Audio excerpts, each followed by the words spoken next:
안녕하세요. 네, 네. 저희는 AMPN 글로벌 이한별 마케터 그리고 조한상 마케터입니다. 네, 오늘은 저희가 이제 메타 광고와 구글 광고에 대해서 좀 설명을 드리려고 하는데요. 아무래도 좀 주요 연령층이, 그러니까 매체별로 주요적으로 이용하는 연령층이 좀 다르다 보니까 우리 업종에 더 맞는 매체는 무엇인지에 대해서 좀 고민을 많이 하실 거라고 생각을 해요. 뭐 또는 초자본으로 광고를 운영을 하시려고 하는데 이때 메타를 선택해야 될지 구글을 선택해야 될지 약간 이런 고민도 있으실 거고, 아니면은 뭐 예산이 많으셔가지고 두 가지 매체를 다 운영하려고 하는데 뭐 효율이 아직 보기 전이기 때문에 예산 비중을 어떻게 두셔야 될지도 좀 고민이신 분들이 있을 것 같아서 오늘은 매체별로 약간 특성에 대해서 좀 말씀드려보고자 합니다.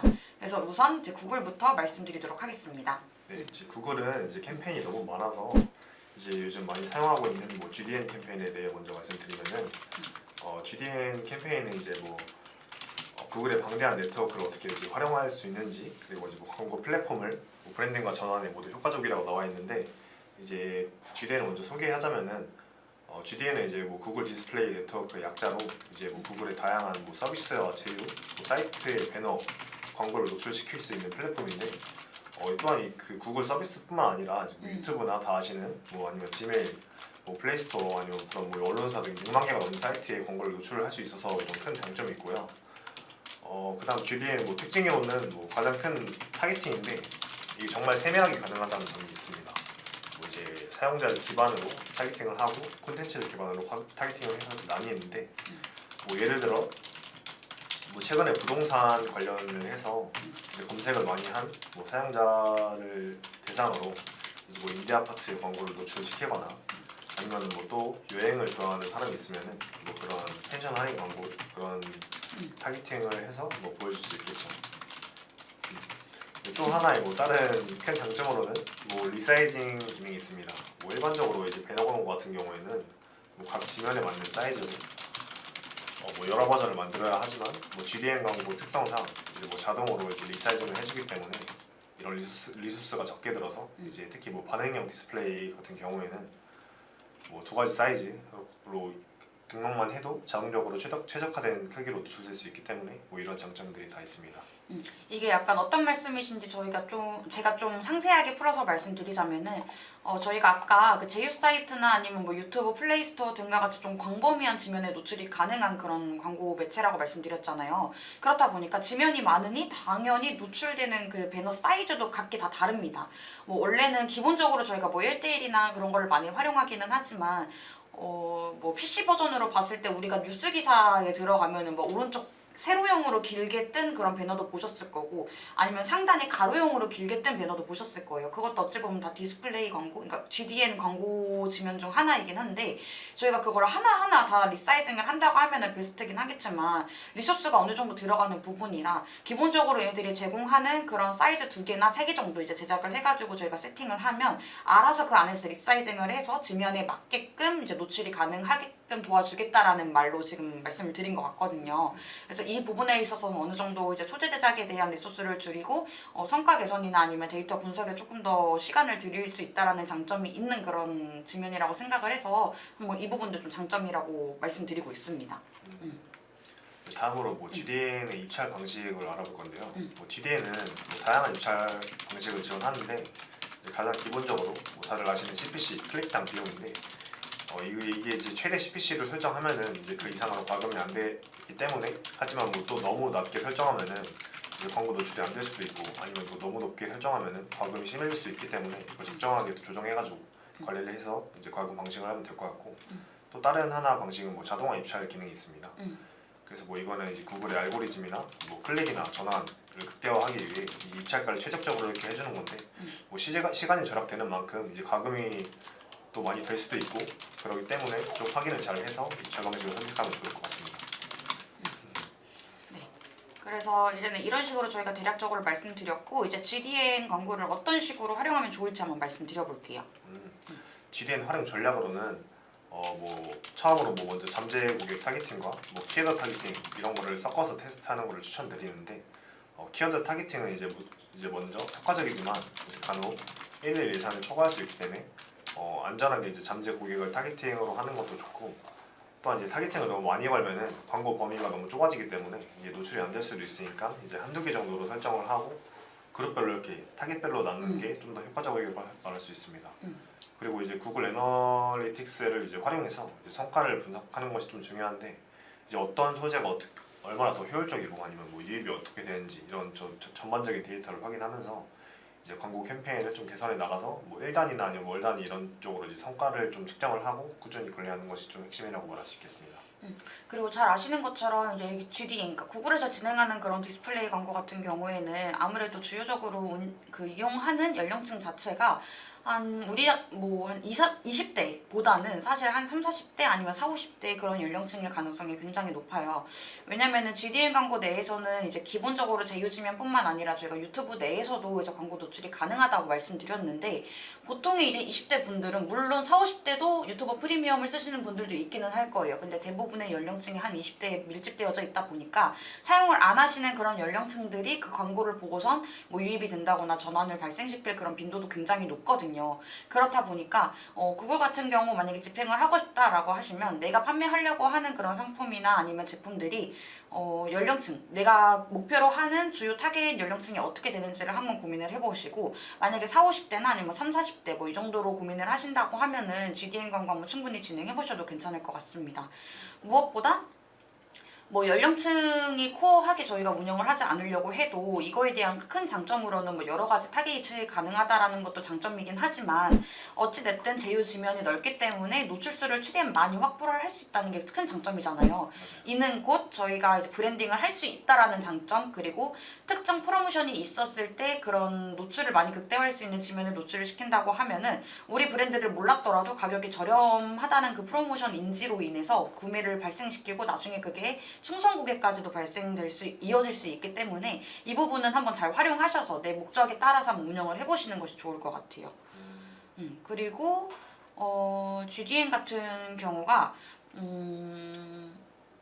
어찌 보면은 이거는 다른 뭐 네트워크 배너에서도 활용 가능한 그런 기법이기는 한데 어찌됐든 내가 내 브랜드에 관심 있어 하는 사람들한테 주요적으로 뭐 잠재 고객, 뭐 키워드 타겟팅 이런 것도 가능하긴 하지만 내 경쟁사가 있을 거예요. 내가 브랜딩이 걔네보다 조금 더 덜해요. 근데 걔네 페이지에 들어왔던 사람들한테 우리의 브랜드를 노출시킬 수 있는 그런 기법도 있어요.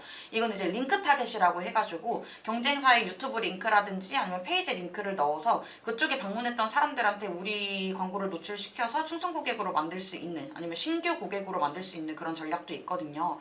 그래서 다소 브랜딩이 부족하거나 라고 했을 때는 단순히 이제 노출수를 확보하기 위한 그런 캠페인을 세팅을 하시고 그리고 이에 따라 브랜딩이 부족한데 다른 브랜드의 모습을 좀 활용을 하고 싶다, 뺏어오고 싶다라고 하실 경우에는 이런 링크 타겟도 한번 진행하시면서 좀 전환수 극대화를 노려보시는 건 어떨까라는 생각이 듭니다.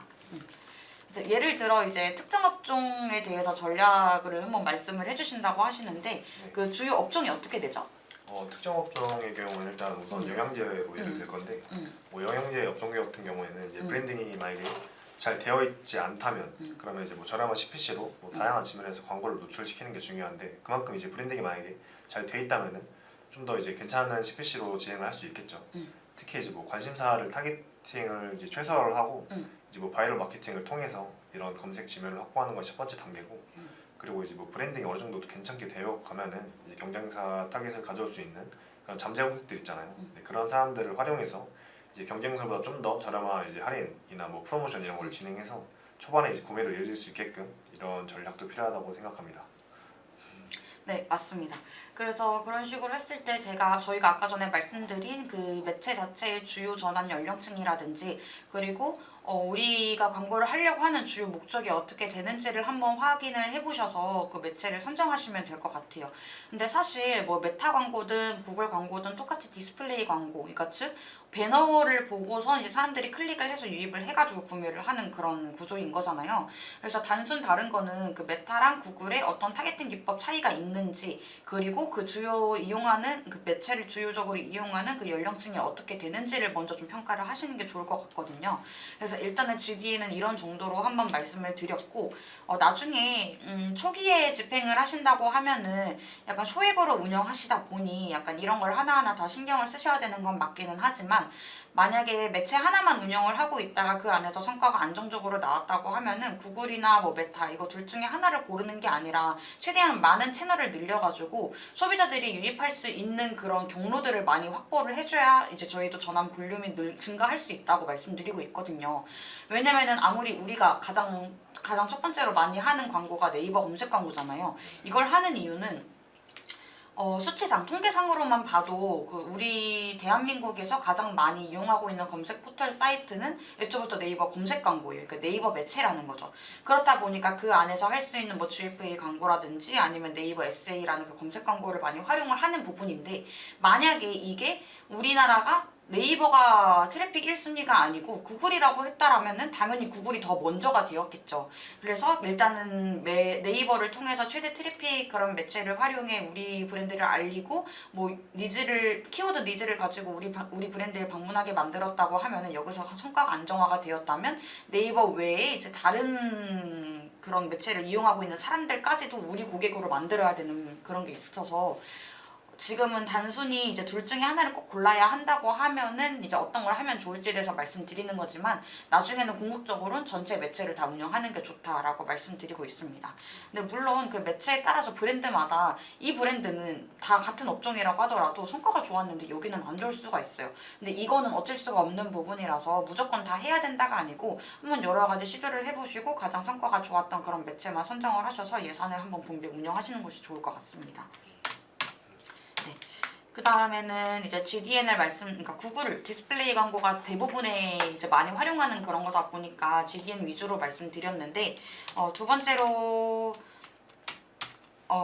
GDN 말고도 말씀드리고 싶은 거는 요즘에 좀 영상 콘텐츠화가 좀 굉장히 활발하게 이루어지고 있어요. 뭐만 하면은 좀 콘텐츠를 좀 많이 늘려야 된다라는 얘기를 많이 할 정도로 유튜브 산업도 많이 발전이 되고 있고 더군다나 이제 인스타그램 같은 경우에서도 뭐 릴스 같은 지면들이 엄청 활발하게 움직이고 있잖아요. 그만큼 우리는 이제 글로 된 그런 고정적인 이미지보다는 아무래도 영상화된, 그러니까 시각적으로 조금 더 우리가 관심을 끌 수 있는 그런 소재들이 더 먹힌다라는 얘기거든요. 그렇다 보니까 구글 광고에서는 아무래도 유튜브랑 같이 이렇게 진행을 하는 곳이기 때문에 유튜브 쇼츠 광고를 진행할 수가 있습니다. 저희가 초반에는 유튜브 쇼츠가 한 1분 정도까지밖에 그 짧은 그 안에 고객을 사로잡아야 한다고 해가지고 막 59초 1분 내로만 영상을 제작할 수가 있었는데 지금은 2분? 맞아요. 으로 증가된 것으로 알고 있어요. 그래서 1분이 다소 짧게 느껴지지만 그게 또 강점일 수는 있겠으나 그 내용을 다 담기가 조금은 아쉬웠다고 생각하시는 분들은 지금 2분으로 늘어났으니 이것도 참고하셔가지고 같이 운영해보면 좋을 것 같아요. 아무래도 기존에 컨텐츠가 없다고 하더라도 저희가 그 컨텐츠를 약간 양산형으로 요즘 많이 하거든요. 이게 좀 긍정적인 영향을 미칠지 아니면 부정적일지는 잘 모르겠지만 그 브랜드 자체적으로 나 이거 광고한다라고 했을 때는 오히려 거부감이 느낄 수는 있는데 약간 양산형으로 접근을 하면은 오히려 이거 이 브랜드에서 광고하는 건 아닌 것 같은데 맞는 것 같은데 나도 조금 설득이 되네라는 식으로 좀 접근을 하다 보니까 요즘 그러한 소재 영상들에서 조금 성과가 잘 나오는 것 같으니 이런 부분에 대해서도 유튜브 쇼츠 한번 진행을 해보시면 좋을 것 같습니다. 좋을 것 같습니다. 그리고 그 다음 이제 메타 광고 관련해가지고 말씀드릴 건데요. 누구나 다 알고 계시는 것처럼 메타 광고는 이제 인스타그램과 그리고 페이스북에 노출을 할 수 있는 광고입니다. 근데 이게 크게 메타 광고를 떠나서 인스타그램 자체에서도 게시글 끌어올리기라는 광고를 진행할 수가 있는데 그렇게 하는 것과 메타 광고를 돌렸을 때의 큰 그러니까 차이점이라고 보이면은 게시글 끌어올리기는 마찬가지로 내가 그냥 인스타 자체 SNS에다가 올린 게시글을 그냥 홍보하는 용도로만 하는 거일 뿐이에요. 근데 다만 메타 광고 내에서 똑같은 게시글을 활용하더라도 게시글 내에 활용된 이미지나 그런 설명 문구를 활용하더라도 메타에서 세팅을 해서 운영을 하다 보면은 메타는 잘 아시는 것처럼 또 이제 머신러닝이라는 게 돌아가잖아요. 그렇다 보니까 그 기간 동안 최대한 많은 사람들한테 그리고 메타 내에 쌓인 그런 모습을 활용해서 우리가 지금 픽셀 내에 데이터가 많이 있지는 않더라도 유사 업종들이 가지고 있는 그런 모습들이 있을 거예요. 메타 자체적으로. 그래서 우리 업종, 너네 업종, 너네들이 세팅하려고 하는 업종은 어떤 사람들한테 노출하는 게 가장 좋을지 내가 한번 분석해 볼게. 내가 한번 찾아가 볼게 라고 해가지고 머신러닝 기반으로 해서 알아서 찾아가는 그런 광고 형태가 있거든요.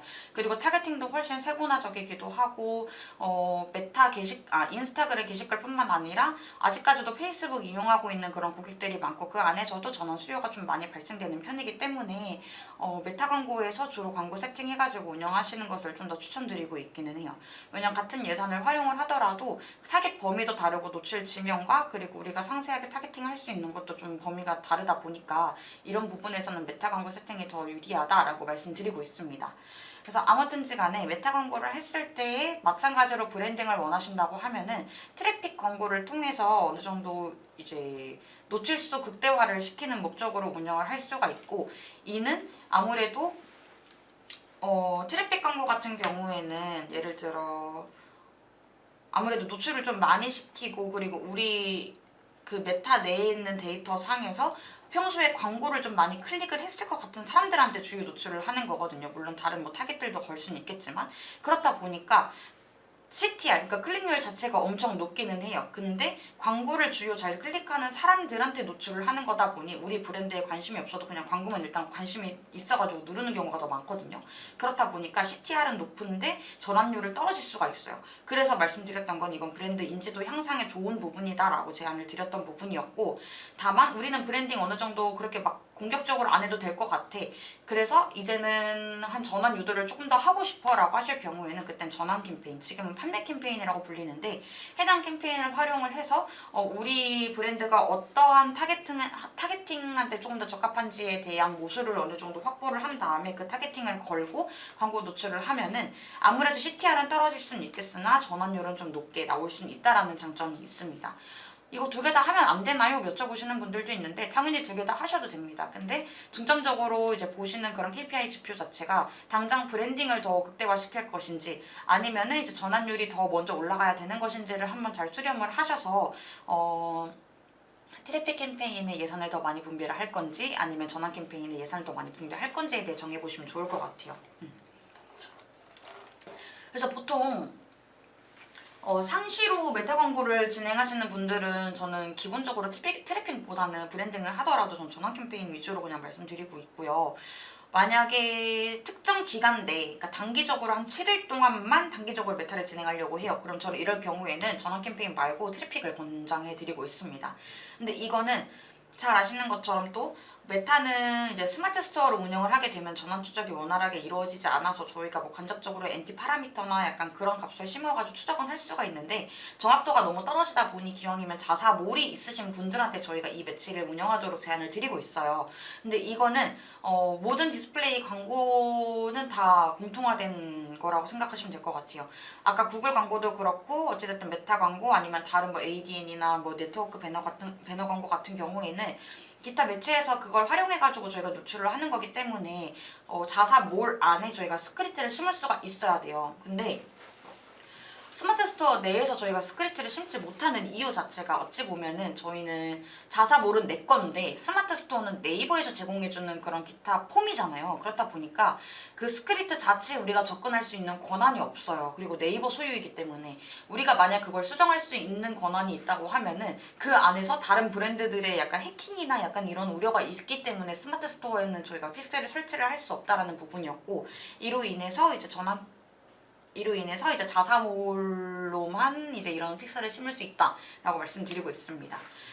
그래서 이건 모두가 다 동일한 부분이긴 하지만 어찌됐든 이제 메타 광고는 하면 가장 좋은 연령층 자체가 아무래도 2030 연령대이긴 하겠죠. 요즘에는 뭐 4050도 많이 메타를 많이 활용을 하시긴 하지만 그래도 아직까지는 요즘 MZ세대라고 해가지고 SNS에 조금 더 관심 있는 사람들이 충동적으로 구매할 가능성도 높고 약간 이렇다 보니까 해당 연령층한테 광고를 해야겠다라고 생각이 드시는 경우에는 이제 메타 광고 좀 집행해 보시면 좋을 것 같습니다. 물론 이제 그 안에서도 저희가 연령 타겟이나 그런 거를 좀 축소해가지고 운영을 할 수는 있겠는데 대부분의 연령층이 모여있는 거는 2030이라고 판단이 들어서 주요적으로 이 타겟에게 노출을 하고 싶으실 경우에는 여기로 한번 집행을 해봐라 라고 말씀드리는 부분이었고요.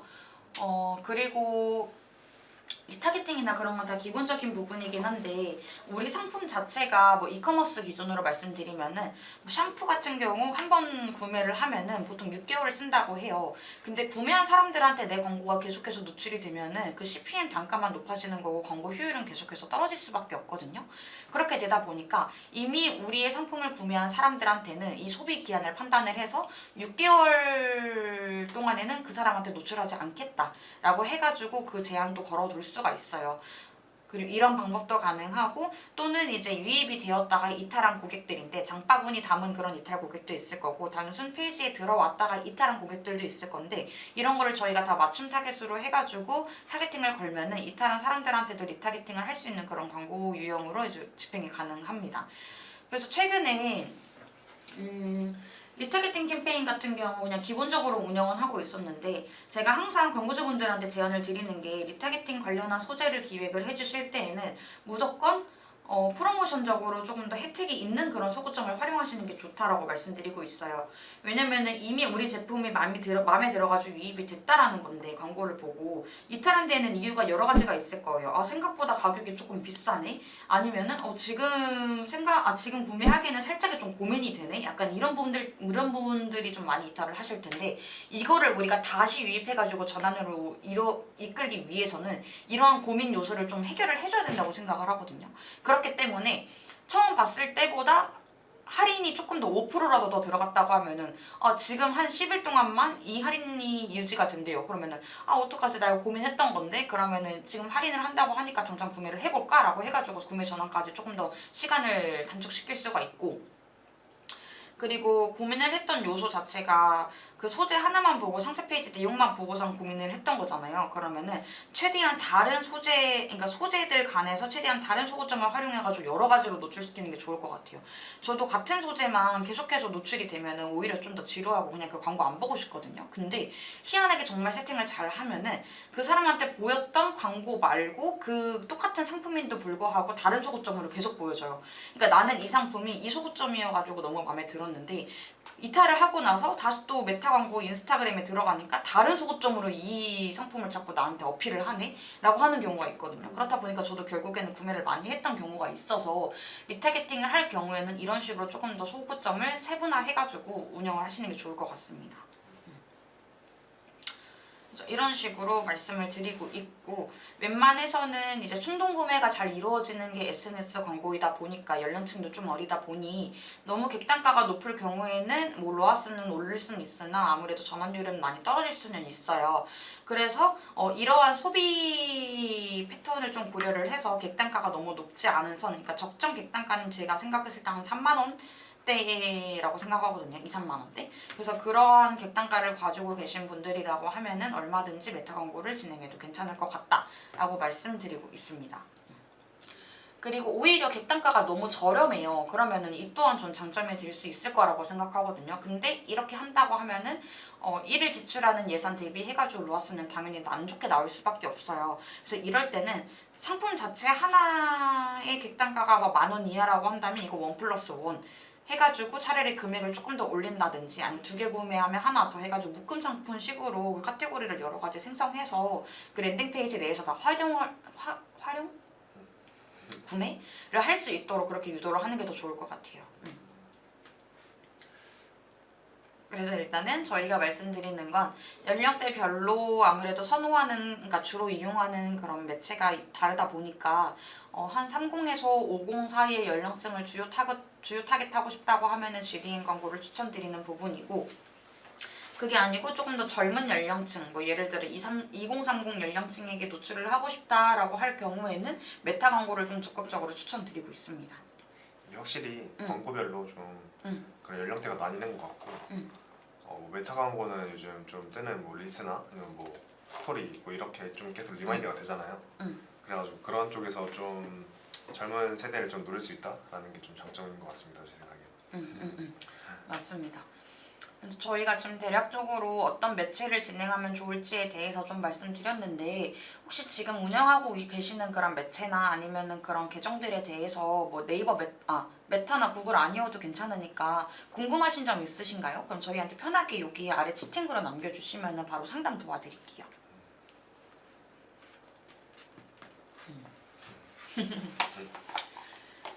그래서 참 다양한 업종들이 많이 진행을 하는 것 같아요. 저는 특히 이제 구글에서 진행을 했을 때 좀 어느 정도 유입에 대한 성과가 많이 높았던 거는 구글 같은 경우는 저희가 소득 구간 타겟이 가능하거든요. 근데 이게 과연 얼마나 정확도가 있을지는 모르겠지만 제가 진행을 했던 거는 호텔 안에서 진행하고 있는 그런 멤버십 가입을 유도하는 그런 광고를 디스플레이 광고에서 진행을 했어요. 구글에서. 근데 이거 같은 경우는 아무래도 뭐 일반 골프나 뭐 그런 돈이 많이 들어가는 운동이랑 좀 관계가 없이 이거보다 멤버십으로 끊어서 월에 지출하는 금액이 굉장히 좀 큰 그런 프리미엄 멤버십 프로그램이거든요. 그렇다 보니까 관심이 있어가지고 클릭은 할 수는 있겠는데 이걸 실질적으로 어느 관심사를 가지고 있는 사람이랑 어느 소득 구간의 사람들이 주요적으로 계약을 하냐라고 따졌을 때는 구글만큼 좀 적합한 매체가 없더라고요. 왜냐면은 구글은 처음에 회원가입을 할 때 물론 그냥 스킵을 하는 경우도 있긴 한데 어느 정도 뭐 상위 뭐 3% 이내, 2% 이내인 분들은 자기 소득이 어느 정도 있다라는 거를 인지를 하기 때문에 회원가입할 때 그냥 넘기지 않고 나 소득 이 정도 돼 라고 해가면서 그걸 체크를 대부분이 많이 한다고 하더라고요. 그래서 그런 분들한테 노출을 할 수 있다라는 장점이 있어서 뭐 소자본 창업이 아니라 일반 뭐 창업이나 아니면은 뭐 임대업 같은 경우에도 이런 소득 구간으로도 한번 타겟을 하고 싶다고 하면은 이런 쪽으로도 한번 접근해보면 좋으실 것 같고요. 그리고 구글 광고는 또 큰 장점이라고 볼 수가 있는 게 저희가 한번 진행을 하다 보면은 따로 만약에 관심사 타겟이나 그런 걸 설정을 안 했다고 하더라도 우리 광고가 어떤 관심사를 주로 가진 사람들한테 노출이 되는지도 데이터를 볼 수가 있거든요. 그래서 저는 좀 전에 멤버십, 피트니스 멤버십을 광고를 했다 그랬잖아요. 그 프리미엄. 그래서 그 소득 구간 타겟을 했을 때도 타겟을 하다 보니까 주요 관심사는 투자에 관심이 있는 사람들이더라고요.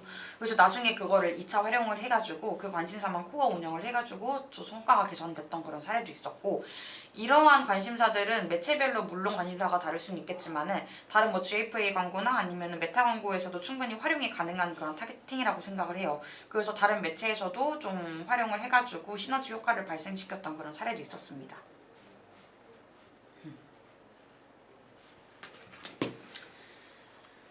그래서 이런 식으로 한번 집행을 고려를 해보시는 게 가장 좋으실 것 같고요.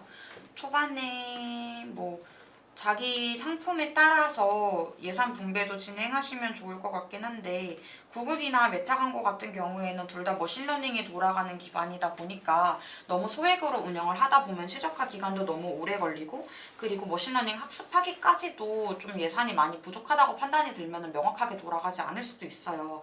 그래서 저는 이게 정말 사적인 감정 다 빼고선 개인적인 감정 다 빼고선 말씀드리면은 1일 10만 원 이상 정도는 최소로 사용을 하시는 게 어느 정도 성과를 보고 분석하고 그럴 데이터 모수가 좀 파악이 되는 것 같습니다. 그런 성과가 이제 먼저 안 나오면은 또 이제 또 돈이 들게 되고 또 이게 약선에 계속 반복되다 보니까 어느 정도 좀 투자를 처음에 하셔서 이제 그 성과를 기반으로 이제 어떻게 세팅을 해나가고 뭐 이렇게 좀 세팅을 하는 게 좋은 것 같습니다. 실제로 이제 초반에는 아무래도 본격적으로 광고비를 지출하기가 좀 힘든 부분이기는 하니까 광고주분들께서 한 90만 원, 한 100만 원, 한 달에 이렇게 사용하신 분들도 되게 많거든요. 뭐 하루에 2만 원, 만 원 이렇게 활용을 하셔서 뭐 3만 원 많게는. 근데 이렇게 하다 보니까 최적화 기간이 한 4개월 정도 걸리더라고요. 근데 결국에는 그렇게 하다가 예산을 90에서 1,300만 원으로 올라갔어요. 예산을 많이 그러니까 볼륨을 띄운 그런 부분이긴 하죠. 그래서 애초부터 그런 비용을 투자할 수는 없겠지만 그래도 최소 비용이라는 그 300만 원은 좀 지켜주신다고 하면 최적화 기간 그 4개월보다는 훨씬 더 단축해서 최적화를 좀 더 빠르게 이루어질 수 있지 않을까라고 생각이 듭니다. 최적화를 빨리 이뤄야지 이제 다 뭐 전환으로 일어나고 맞아요. 또 뭐 구매로도 일어나기 때문에 이런 좀 초반에 최적화를 좀 잘 진행해 놓으시면은 이제 뭐 자사 홈페이지라든지 이런 좀 잘 꾸며 놓으시면 더 좋을 것 같습니다. 그래서 전환율을 올리기 위해서는 단순히 광고 뭐 소재를 어떻게 구성하느냐가 저는 첫 번째 문제라고 생각하긴 하지만 아무리 후킹성 요소를 저희가 잘 뽑고 유입이 잘 된다고 하더라도 내부 페이지가 약간의 문제가 있다고 하면은 그거는 이탈될 수밖에 없는 요소긴 하거든요. 그래서 그건 어차피 리타겟팅을 하더라도 구매할 수 있는 가능성이 좀 떨어지기 때문에 이커머스 업종 기준으로는 이제 어느 정도 리뷰수나 그런 거를 신뢰도를 위해서 좀 증가를 해놓으시는 것이 좋으실 것 같고 상세 페이지 같은 경우도 체류 시간 같은 거를 이제 홈페이지 내 호스팅에서도 확인이 가능해요. 그리고 프리미엄 로고 분석에서도 확인이 가능한데 그 안에서 주로 어느 페이지에서 이탈이 되는지도 한번 점검을 해보시고 당장의 디자인을 바꾸기보다는 단순히 그 상세 페이지 내에서의 UI, UX만 바꾸어도 충분히 성과 개선되는 경우가 있으니까 처음부터 뭐 돈을 써가지고 변경하려고 하시지 마시고 이렇게 차츰차츰 변경을 해보시면 더 좋을 것 같습니다. 궁금한 거 뭐 없으신가요? 댓글로 편하게 써주시면 감사하겠습니다. 보통은 이제 댓글로 물어보시기보다는 이렇게 영상 끝까지 잘 시청해주시고 전화나 아니면 메일로 많이 문의를 주시기는 하더라고요. 그래서 뭐 지금까지 저희가 설명드렸던 뭐 메타나 구글 이런 거 따라서 이제 자기가 뭐 어디에 좀 더 맞는 것 같다 이런 좀 매체를 따라서 뭐 하나하나 이렇게 늘려가시면 좀 더 좋을 것 같습니다. 그래서 일단은 저희가 준비한 내용은 여기까지고 앞에 내용을 놓치신 분들은 어차피 이거 녹화되는 거니까 앞에서부터 다시 돌려보시면 좋을 것 같고 보시다가 추가적으로 궁금하신 사항 있다고 하시면 저희 이쪽으로 연락 한번 주시면은 상담 도와드리도록 하겠습니다. 그럼 지금까지 이한별 마케터 조한성 마케터였습니다. 네, 감사합니다. 감사합니다.